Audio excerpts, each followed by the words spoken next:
Hi guys, hope you've had a wonderful evening and have a good morning now wherever you are.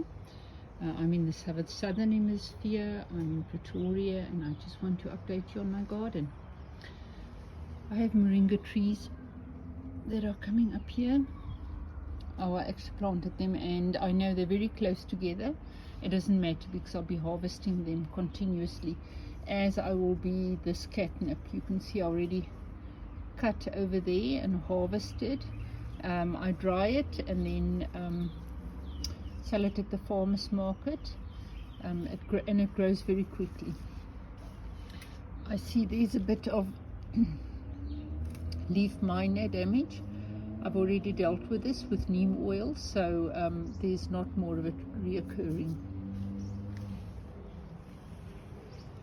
Here we have some Malabar spinach growing. I can't wait for it to vine up. The nice thing about Malabar spinach is that it forms lovely little berries, which is rich in anthocyanins and which is extremely antioxidant, and they reseed themselves with those berries when they fall, so they can add color to your food. The little berries, they get deep purple, or you can reseed them or give some seeds away.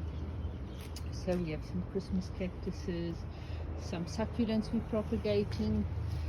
Over here, this is some other melon, but below this is potatoes and some more catnip. Then we have pickling cucumbers that are producing out, and over there we have grenadillas, you can see. Sorry for the noise, it's early morning, everyone's commuting to work. Yeah, and everything's very healthy here. And just below this I have comfrey.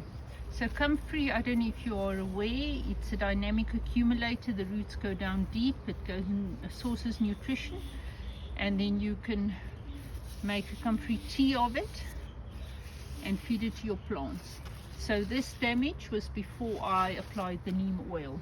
So I'll be applying neem oil every once in a while.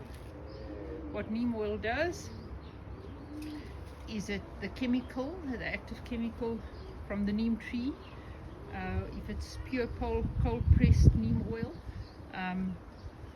takes away the appetite of the insects that actually eat the leaves, and it disrupts the productive cycle.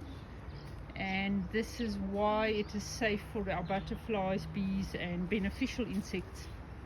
So neem is also organic, and you can harvest up till the day that you can spray, and you can harvest on that very day. This is a mother plant. I've got videos where I rescued it from under that bush and propagated it in the lounge. It's doing extremely well and actually even flowering. So I just weighed it down with a stone here with the hope that it creates more roots. Then we have a wonderful moonflower. It smells amazing in the evening. So we're trying to exchange a normal urban garden into a productive vegetable garden.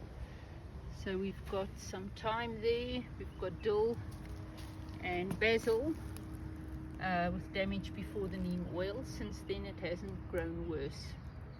We have some sansevieria and some chilies that I was propagating. They should pick up now after the neem oil. And then I'm in the process of trying to root a staghorn fern just because it's pretty, and I got it as a gift. It's amazing. So I just put a bit of net also around it so that I could throw some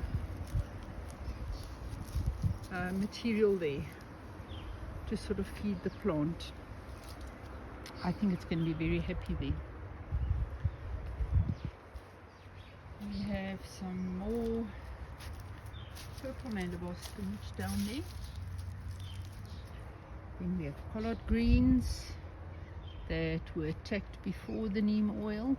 I think actually I'm just going to be taking this one and composting it. Then it can give me more back to the garden.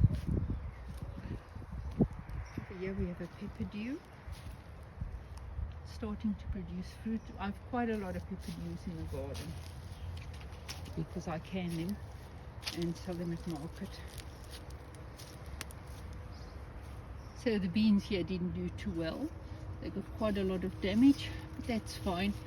And then I planted some more cucumbers. They're still very young, but they decided they're going to give it a go. There's the first ones. And then we have some more pickling cucumbers over here that are also just recently put in place. Over here we have a raspberry bushes, and then another pepper dew tree, and another one. So I decided I want a lot of pumpkins this year, so I just threw them all over. You guys may be wondering what is going on in this garden. Why are all the leaves not raked? Oh, this is intentional. Every Thursday the garden services guy comes and he gives me all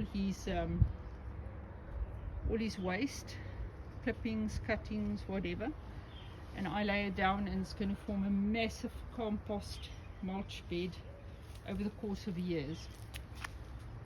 And this is where we're going to be growing our food. So this is my compost heap.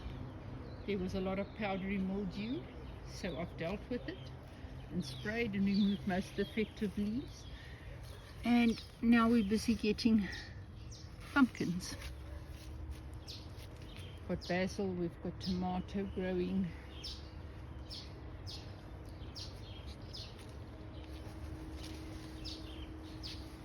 and Hubbard squashes. Underneath the tomatoes, everything's vining all over, which is not a problem for me. I just tread carefully. I've done it like this before and I had huge yields. So I don't know, this symbiosis, if you remove the leaves when they get too congested, then it seems to be okay, as long as you keep watching for the powdery mildew and dealing with it. There's some black tomatoes, more black tomatoes, but they're not ready yet. Then our pepper dews, which are Juanita peppers. They're busy colouring, so that's going to be amazing. Oh, so here we have onions, we have catnip, we have lupins over there. We have lavender with the aim of propagating it later. Rose geranium. And this is just for a pop of colour. Just look how interesting these leaves are. It was a packet of seed I got and I thought I needed a bit of purple. Then we have butternuts down below, and then more. So this has been sprayed, so I'm not concerned. I need to follow the instructions and spray according to the correct dilution and the correct interval. So definitely we won't slip up on that, because we need to get this garden very healthy. Here we have some fennel. There's potatoes growing in here. Young avocado trees that need to be grafted later. Little cucumber. There's quite a lot of them. This also got quite a lot of mildew damage, but it's being sorted. Butternut squashes. And then we have a vine of different types. We have the rattlesnake bean, which is the stripy one. And then we have the purple champion pole bean, which is a very, very good producer.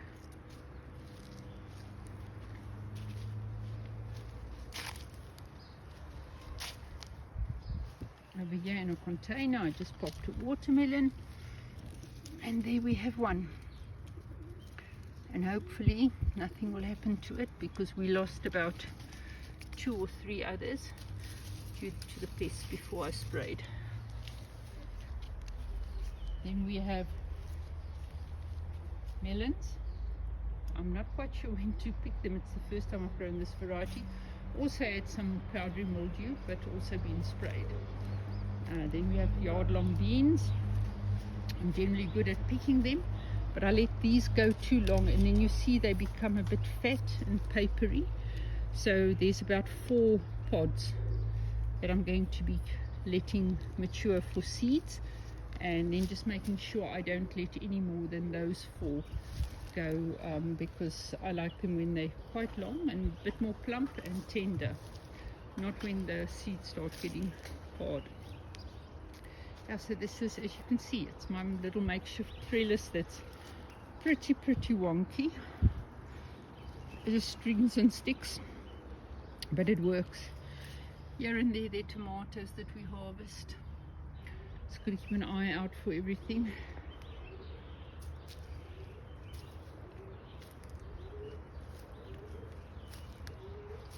Some jalapenos, tomatoes, thyme, oregano.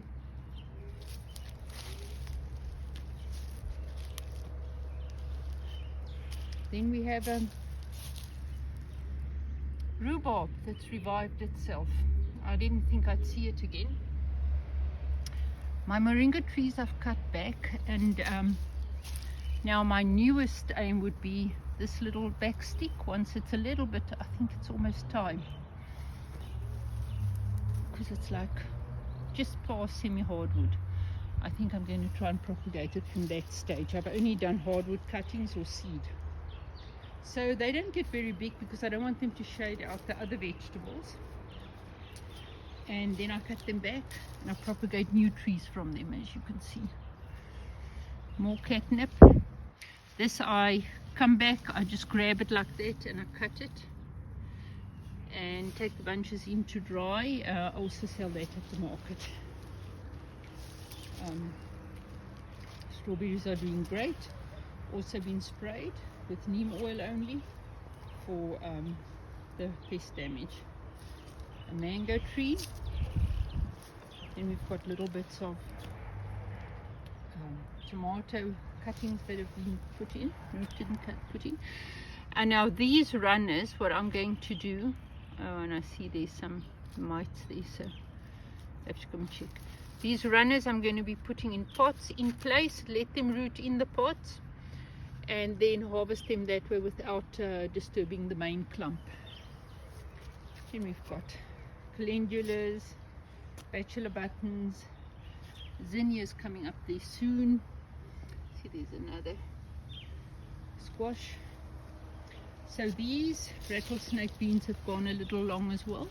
I missed them, so they're going to be my next seed as well. So that's basically what I do.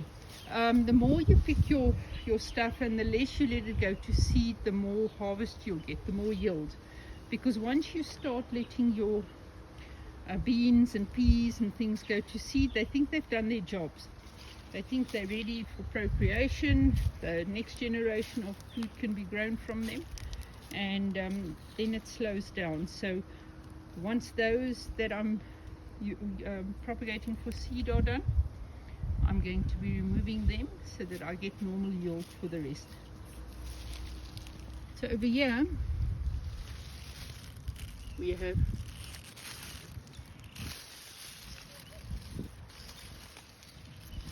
peppers and onions and more peppers, and then over here, I don't know if you know the Egyptian walking onion. So the Egyptian walking onion starts out like this.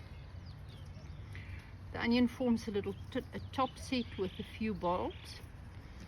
Then as it gets heavy, it falls over, and then it makes little roots there. So then you can ultimately have your 3 plants here, 4 to 6 plants on these little spikes. I sometimes just help them by putting a piece of something there to make sure the bulbs are close to the ground. And then at times they'll even make top sets on these ones as well. So then you get a lot of multiplication. Yeah, so we have flowers going. The catnip over there I showed you just now. Then these French marigolds are beautiful. I love them. They're just a huge pop of color. And what they do is they prevent against the harmful root nematodes where the tomatoes are. So I'll have some tomatoes climbing up this trunk soon. This is more oregano. And yeah, look how beautiful they are. So when they die, you just pull out the, I don't see a dead one, maybe there. I just pull out the seed, throw it down, and it reseeds itself. So I don't think it's quite right yet.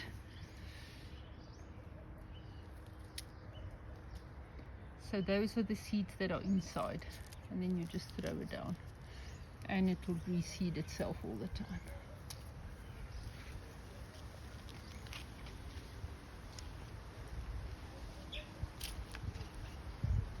So this was a container that I emptied yesterday, and it had a ton of earthworms. There they are. So this is so rich with earthworm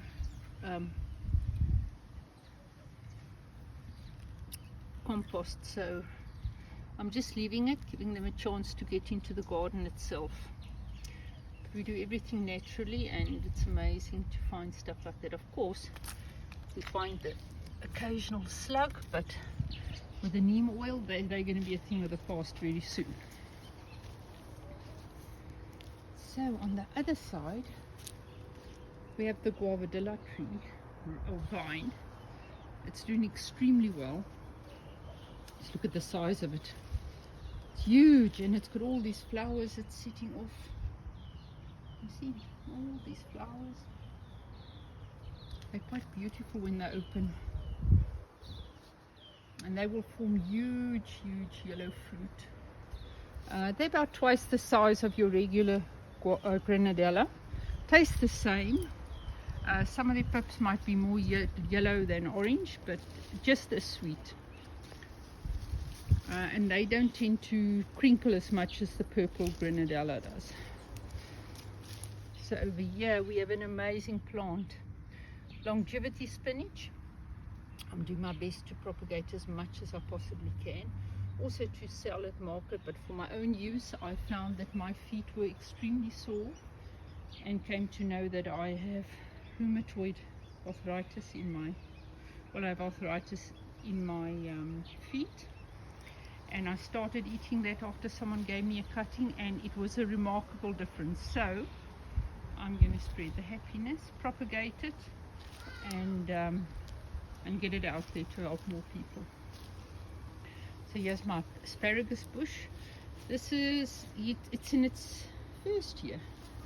It's only in its first year. You should only start harvesting from your second year, but it seems to be doing well there. Purple kale. And then there's tomatoes at the back there. These are types of squashes and pumpkins, and they can just ramble and enjoy themselves. Then we have tomatoes over here as well. There's not an inch that we are not trying to utilize. All space we're trying to utilize. So, little squashes, clusters of tomatoes, more comfrey, Spanish moss, got some cypress trees. Just walk carefully. And yeah, we also sprayed here for a bit of powdery mildew, and I'll come and cut those leaves back as well. But I first spray because once you start walking around with that, you're shaking off all the powdery mildew. Then we have a different type of melon growing here, and I have a whole tray of melon plants and cucumber plants that I'm going to be putting in just to vine all over. I'll deal with it when it's too much. Having too much and managing the result of that is preferable than to not having anything. So this is our pomegranate tree. Hasn't made any fruit yet, I hope it does. There's another clump of catnip, and my trellis that my husband bent for me from reinforced wire mesh for my beans. And we've got pumpkins on this side, and I've got a pumpkin growing on the other side. Over there, rosemary, zinnias, propagations of succulents down there, more catnip, more succulent propagations. And then here on the little hill, it's basically just compost, but we have a melon growing there. Over there's ginger coming out, tomato vine, the potatoes, more little tomato vines, another comfrey. Yeah, so it looks very insignificant, but there's a lot going on here. And right at the back there we have a whole heap full of stuff that needs to be managed so that I can use that for propagating more food. So this is the backyard. That was an urban backyard 11 months ago, and now it's going to become a food forest. Thanks for watching, guys. I hope you'll join the journey with me. I would really appreciate it if you could like and subscribe and share the video with anybody who's planning to do something like this. It's really worthwhile. It's a journey, but there's nothing better than getting up in the morning and seeing, oh yeah, something has come out, something's making new leaves. See little plants making new leaves, new growth, and they're just lying here. See how wonderful nature is. So you know what, just try doing something. Challenge yourself, see what you can do to make your life more satisfying and more interesting. And the other advantage is that you'll have food. And I mean, this moringa tree is a miracle tree. Go and Google it if you're not intimately aware of its benefits, as well as the longevity spinach. These leaves, I come out in the morning, I snap them off like that till I have a whole bunch of them, and I go and dry them, and then I take capsules and put the powder in the capsules. Of course I put it through my magic bullet, but yeah, you just hang it upside down like that, and you have so many vitamins and minerals, and no preservatives, none is needed. You use these things as fresh as possible. Yeah, so yes guys, I digressed again. I was going to say goodbye to you guys.